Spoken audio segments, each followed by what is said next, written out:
নমস্কার, জয়শ্রী গণেশ। আপনাদের প্রত্যেককে জানাই স্বাগতম। আলোচনা করছি কর্কট রাশির জাতক জাতিকাদের নিয়ে এবং একটি বিশেষ ট্রানজিট গ্রহ সঞ্চার নিয়ে আজকে আমরা আলোচনা করব। বেসিক্যালি আপনারা হয়তো অনেকেই জানেন যে বর্তমান পরিস্থিতিতে রাহু এবং কেতুর এক পার্শ্বে প্রায় সমস্ত গ্রহগুলি অবস্থান করছে এবং এটা অলমোস্ট ১৩ তারিখে শুরু হয়েছে। ১৩ তারিখ ১৪ তারিখ নাগাদ জুলাইয়ের ২৮শে জুলাই পর্যন্ত কন্টিনিউ। রাশিচক্রে বা জ্যোতিষশাস্ত্রে বলা হয় যে যখন রাহু কেতুর এক পার্শ্বে সমস্ত গ্রহগুলি অবস্থান করে তখন একটি বিশেষ যোগ তৈরি হয়, যেটিকে বলে কালসর্প যোগ। অনেকেই আমরা আছি যারা কালসর্প মাঙ্গলিক শুনলেই না একটু ভয় পেয়ে যায়, বাট সেটি যে ভয় পাওয়ার কিছু নয়। এই বিষয় নিয়ে আমি এর আগে অনেকবার আপনাদের সাথে চর্চা করেছি, এর আগে অনেকবার আপনাদের সাথে সেই বিষয়ে আমার যথেষ্ট পরিমাণে আলোচনা হয়েছে।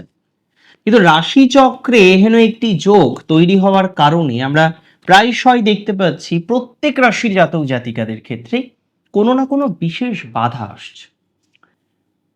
দেখুন, কর্কটের ক্ষেত্রে কেতু আছে সেকেন্ডে, রাহু অলমোস্ট তাদের অষ্টম ভাবে অবস্থিত এবং অষ্টমস্ত রাহু স্ট্রাগল হয়, দ্যাটস ভেরি ট্রু। অষ্টমস্ত রাহু যে খুব কমফোর্টেবল নো, সেটা নয়। অষ্টমস্ত রাহু বিভিন্ন রকম স্ট্রাগলের মধ্যে আমাদেরকে দাঁড় করায়, বিভিন্ন রকম স্ট্রাগল আমাদের জীবনচক্রে তৈরি করে। But which is more important or most important that I believe, যে এই রাহু কেতুর এক পার্শ্বে সমস্ত প্ল্যানেটের অবস্থান এটা যেন কর্কটের জীবনচক্রের বিভিন্ন সেগমেন্টকে বারবার নাড়িয়ে দিচ্ছে। বহু কর্কট আছেন তারা হওয়া কাজে বাধা পাচ্ছেন, যেটা এখন হওয়ার কথা ছিল সেটা হচ্ছে না, যেটা কালকে হওয়ার কথা ছিল সেটা কোথাও যেন গিয়ে আরো কাল বিলম্ব হয়ে যাচ্ছে। অর্থাৎ কোনো না কোনো ভাবে বারবার বিলম্বের মধ্যে আপনি পড়ে যাচ্ছেন। কোনো না কোনোভাবে একটা টাকা আসার কথা কিন্তু আসছে না, কোনো না কোনোভাবে একটা অর্থনৈতিক শ্রীবৃদ্ধি হওয়ার কথা কিন্তু হচ্ছে না। আপনি বারবার রিয়েলাইজ করতে পাচ্ছেন এগিয়েও যেন আপনি এগোতে পারছেন না, এগিয়েও যেন আপনার একটা বড় সড়ো প্রবলেমের জায়গা তৈরি হয়ে যাচ্ছে। খেয়াল করে দেখুন, কোনো একটা কাজে হাত দিয়েছিলেন, খুব আশা নিয়ে হাত দিয়েছিলেন যে না কাজটা কমপ্লিট হবে, সেই কাজ থেকে ভালো একটা প্রভাব আসবে, কিন্তু এত আশা এত ভরসা সব যেন শেষ। কেননা বারবার সময় লাগছে, বারবার টাইম লাগছে। হয়তো কোনো একজন ব্যক্তিবর্গ বলেছিল যে না ঠিক আছে, সময় হোক আমি হেল্প করব, সময় হোক আমি পাশে দাঁড়াবো, কিন্তু যখনই এরকম একটা সিচুয়েশন আপনার তৈরি হচ্ছে আপনি দেখছেন কনফিউজড হয়ে যাচ্ছেন, আপনি বিষয়টাকে ম্যানেজ করতে পারছেন না, you can't control the situation. সেখানে নানাবিধ রকম সমস্যা আপনার জীবনচক্রকে প্রভাবিত করে দিচ্ছে। সো আপনি যদি আমায় জিজ্ঞাসা করেন যে দাদা প্রবলেম থেকে বেরোতে চাই, হাউ টু, কিভাবে বেরোবো, কিভাবে প্রবলেম থেকে বেরোবো, আমি আপনাকে সিম্পল একটা কথা বলি, এই ট্রানজিট যখনই বেরিয়ে যাবে না আপনার লাইফের স্টেবিলিটি দেখবেন আস্তে আস্তে এমনিতেই বাড়ছে। যে হওয়া কাজগুলো হচ্ছিল না, যেখানে একটা অসম্ভব বাধা পাচ্ছিলেন, যে কাজগুলো হয়েও হচ্ছিল না, ডেটের পরে ডেট পাচ্ছেন, যে না আপনার একটা চাকরি রিলেটেড সমস্যা, আপনি বারবার সেখানে যাচ্ছেন, তাদের কাছে অ্যাপেয়ার করছেন, আপনার প্রবলেমটাকে সলভ করার জন্য নানাবিধ চেষ্টা করছেন, নানা রকমভাবে প্রচেষ্টা করছেন, কিন্তু সলভ হচ্ছে না। যে সমস্ত জাতক জাতিকাদের এরকম একটা সিচুয়েশনে থাকতে হচ্ছে, যে সমস্ত জাতক জাতিকাদের এরকম একটা স্ট্রাগলের মধ্যে থাকতে হচ্ছে, তাদের কিন্তু প্রসপ্যারিটি বা প্রোগ্রেসের জায়গা বাড়বেই, তাদের কিন্তু গতি প্রকৃতির জায়গাটা অনেক বেশি বৃদ্ধিপ্রাপ্ত হতে পারে, তাদের কিন্তু এনহান্সমেন্ট হবে। টাকা পয়সা নিয়ে বিশেষ করে যাদের সমস্যা বেশি, খেয়াল করে দেখুন যে আপনি টাকা পান কিন্তু এখন পাচ্ছেন না, ভোগ করতে পারছেন না। আপনি অর্থ পান কিন্তু এখন গিয়ে আর ভোগ করতে পাচ্ছেন না। একটা অর্থের ডিস্টারবেন্সের জায়গা রয়েছে কিন্তু এখন ভোগ করতে পাচ্ছেন না। যারা বা যে সমস্ত জাতক জাতিকারা বারবার এরকম একটা অর্থনৈতিক ফেজের মধ্যে আছেন, অর্থনৈতিক ডিস্টারবেন্সের মধ্যে আছেন, আপনার টাকা আপনি ভোগ করতে পারছেন না, দেখবেন এই ২৮শে জুলাইয়ের পর কিছু সিচুয়েশন পাল্টা। তবে একটা কথা মাথায় রাখবেন, এই যে প্রবলেমটা কিন্তু 5 বছর আগের প্রবলেম নিয়ে আমি আলোচনা করছি না, আমি আলোচনা করছি রিসেন্ট প্রবলেম নিয়ে। ভেরি রিসেন্ট, কয়েক মাসের মধ্যে যদি এই প্রবলেমগুলো আপনি ফেস করে থাকেন, বা কয়েক দিন ধরে যদি আপনি দেখেন সাডেনলি আপনার একটা আর্থিক ক্রাঞ্চ চলে এসছে, সাডেনলি আপনার একটা অর্থনৈতিক ডিস্টারবেন্সের জায়গা চলে এসছে, সাডেনলি আপনি একটা অর্থনৈতিক ডিস্টারবেন্স বা ক্রাঞ্চ নিয়ে হয়তো ভুগছেন, সাডেন ঘটনা, এভরিথিং ইজ সাডেন, সেটা সাডেন ভাবে এসেছে আর সাডেন ভাবে আপনার লাইফ থেকে বেরিয়ে যাবে, টেক মাই শিওরিটি। সাডেন ভাবে এসেছে, দ্যাটস ট্রু, এবং সাডেন ভাবে বেরিয়ে যাবে, দ্যাট অলসো ট্রু। যেমন সাডেন ভাবে আপনাকে জ্বালিয়েছে, সাডেন ভাবেই সেই প্রবলেম থেকে আপনি পার্মানেন্টলি বেরিয়ে যেতে পারবেন, পার্মানেন্টলি বেরিয়ে আসতে পারবেন। এই বার্তাটুকু আমি আপনাকে দিচ্ছি, এই তথ্যটুকু আমি আপনাকে জানাচ্ছি।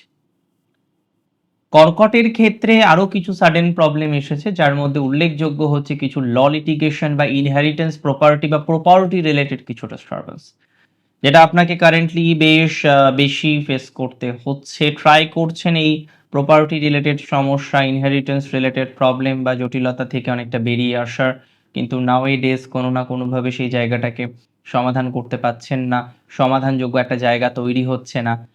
বিলিভ করি আমি যে না, এই সমাধানযোগ্য জায়গাটা আপনি তৈরি করতে পারবেন। সমাধানযোগ্য জায়গা তৈরি করার একটা হিউজ প্রবাবিলিটি কিন্তু জন্মছকে রয়েছে।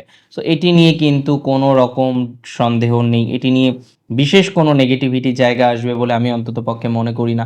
সো আস্তে আস্তে আস্তে আস্তে এই জায়গা থেকে দেখবেন ভালো কিছু হবে, এই জায়গা থেকে প্রসপ্যারিটির জায়গা তৈরি করতে পারবেন, এই জায়গা থেকে ডেভেলপমেন্টের জায়গা তৈরি করতে পারবেন। অ্যাকচুয়ালি এখন না স্টক হয়ে রয়েছে, খেয়াল করে দেখুন, এগোতে পাচ্ছেন না, পিছোতেও পাচ্ছেন না, যেন কোথাও যেন গিয়ে গলায় বেঁধে আছে কাঁটা। আর সেই কাঁটা থেকে মুক্তি, সেই কাঁটার মতো সিচুয়েশন থেকে মুক্তিও আপনার লাইফে হবে। ভেরি রিসেন্ট সেই কাঁটা থেকে আপনার মুক্তি লাভ সম্ভব। ভেরি রিসেন্ট সেই কাঁটার মতো পরিস্থিতি, কন্টক সম পরিস্থিতি থেকে অনেকটাই বেরিয়ে আপনি পজিটিভ দিশা বা পজিটিভ জায়গা তৈরি করতে পারবেন।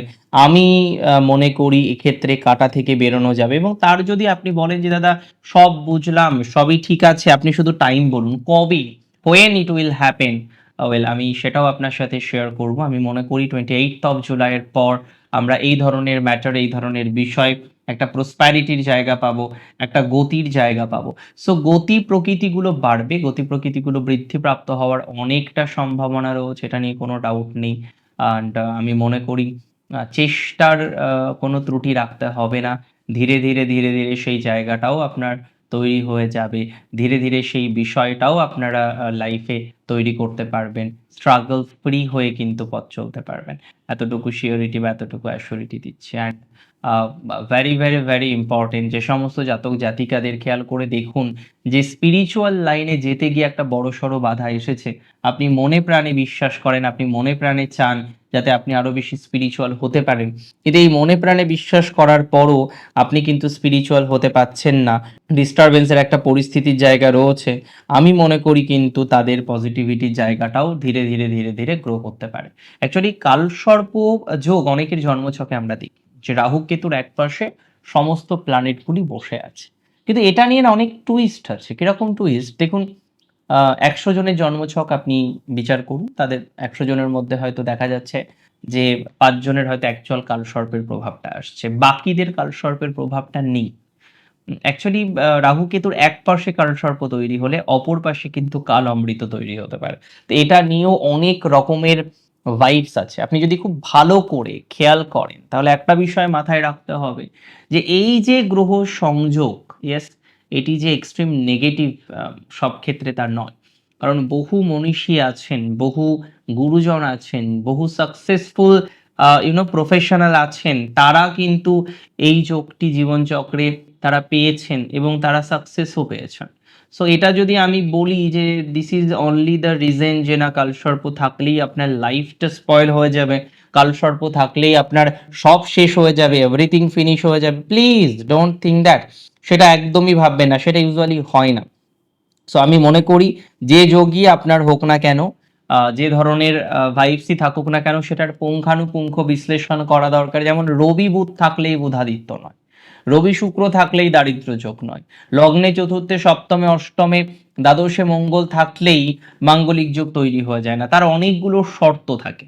আজকে আমি ভালো যোগের ক্ষেত্রে শর্ত দিচ্ছি যে না এই শর্তগুলো না থাকলে সেই যোগ অ্যাক্টিভেট হবে না, তাহলে এটাও মাথায় রাখবেন নেগেটিভ যদি কোনো যোগ পরোক্ষভাবে মনে হয় জন্মছকে আছে, আমি কিন্তু দায়িত্ব নিয়ে বলছি সেখানেও কিছু শর্ত থাকে। মাঙ্গলিক থাকলেও ইনবিল্ড হরোস্কোপে দেখা যায় তাদের কিন্তু খুব গুরুত্বপূর্ণভাবে এটা আমি দেখেছি যে মাঙ্গলিক হয়তো তার ডিনাই হয়ে গেছে, তার মাঙ্গলিকের ভাইবসটা কমে গেছে। সো এটা ইউজুয়ালি জীবন চক্রে অনেক বেশি তৈরি হয়, অনেক বেশি এই ধরনের প্রভাবগুলো থাকে। So please don't worry, be happy, always happy থাকুন, টেনশন লেস ভাবে চলার চেষ্টা করুন। আমি বিশ্বাস করি আপনার প্রোগ্রেস হবে। আর জন্মছক যদি দেখা যায় কোনো একটি নেগেটিভ যোগ আছে এবং সেটা নিয়ে আপনি খুব টেনসড, হ্যাঁ, যে না দাদা আমার এরকম সমস্যা, প্লিজ টেনসড হবেন না বিনা কারণে। সব কিছুর মধ্যে কিছু কারণ থাকে। আমার গুরু বলতেন, আমার গুরু অলওয়েজ বলতেন যে কাল সর্পযোগের মধ্যে একটা কাল অমৃত যোগ লুকিয়ে আছে। We have to find that. আমাদের সেই জায়গাটাকে খুঁজে নিতে হবে, সেই জায়গাটাকে বেছে নিতে হবে। নাগ দোষ এবং নাগ দোষম এবং নাগ অমৃত, ভেরি ইম্পর্টেন্ট। হরোস্কোপে শুধুমাত্র মাঙ্গলিক কালসর্প নয়, হাজার রকমের কম্বিনেশন থাকতে পারে। সো একজন সঠিক অ্যাস্ট্রোলজারের উচিত সবার প্রথম যে কোন যোগগুলো বেনিফিশিয়াল সেটাকে ফাইন্ড আউট করা, কোন যোগগুলো অনেক অনেক অনেক বেশি ডেভেলপমেন্টকে রিপ্রেজেন্ট করে, আমাদের সম্মিলিতভাবে সেটাকে ফাইন্ড করতে হয়। And that is very very very essential. অনেক ভালো থাকুন আপনারা, প্রত্যেকেই সুস্থ থাকুন, স্বাভাবিক থাকুন। 28শে জুলাইয়ের পর প্রকৃত অর্থেই জীবনটা সুখের হোক কামনা রাখছি, বাসনা রাখছি। শেষ করছি এখানেই। জয় শ্রী গণেশ।